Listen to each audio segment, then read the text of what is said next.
They've captured the world's attention. Barbaric acts communicated in the most sophisticated 21st century ways. It's not just about the violence, it's about sharing it with the rest of the world.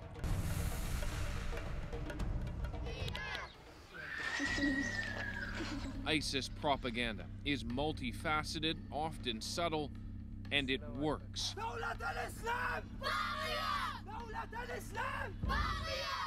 The beheading of James Foley terrified the world, prompting at least 30,000 new Twitter followers to ISIS accounts, and reportedly 6,000 new recruits.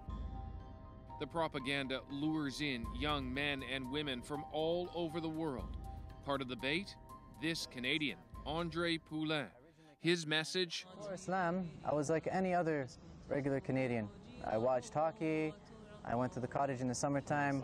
Join the cause, one he died for. His story was used by the sophisticated communication team of ISIS. The use of information warfare, the use of social media, the use of propaganda is an important battle space, just as indeed the frontline fighters are. Some in this battle space are young, social media savvy Westerners. They're believed to be led by a 32-year-old American citizen, Ahmed Abu Samra, son of a prominent Boston doctor. ISIS used a British-accented masked man in those beheading videos as a ploy to recruit more Westerners, says this former ISIS extremist. It is possible that the goal was to project the image that a European or a Western person executed an American, so that they can showcase their Western members and appeal to others outside Syria and make them feel that they belong to the same cause. Combating ISIS with force will only go so far. Countering the ISIS narrative is just as important, and many are trying. So in honor of the Burn the ISIS Flag Challenge, here we go. Lebanese teenagers launched a Twitter campaign, #Burn the ISIS Flag Challenge. Parody and mockery have long been used in the Middle East, where a free press and legal system have failed.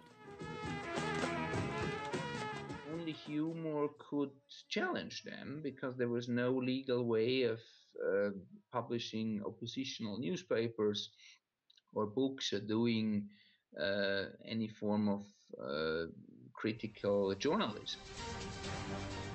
Meanwhile, Iraqi TV portrays ISIS fighters as rats. The majestic eagles are supposed to represent fighter jets. Mindful of the power of social media, Twitter has been deactivating ISIS-linked accounts, while Facebook, Instagram, and YouTube have been removing gruesome content. But it's a game of whack-a-mole. New accounts pop up constantly. The search is always on for better ways to bring them down. Experts say it has to be a multifaceted approach, ideally including former fighters.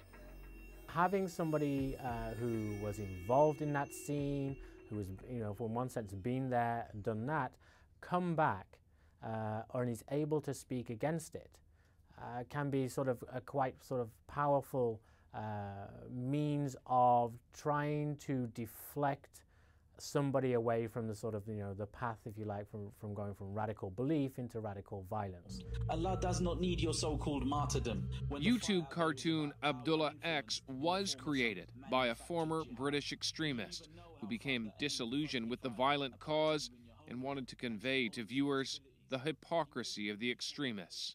If you have families and even basic responsibilities where you live, how would you justify leaving them for a conflict in which Muslims are essentially killing other Muslims indiscriminately? Using psychological warfare to defeat what, so far, weaponry can't. Absolutely, it is a competition from both sides for hearts and minds.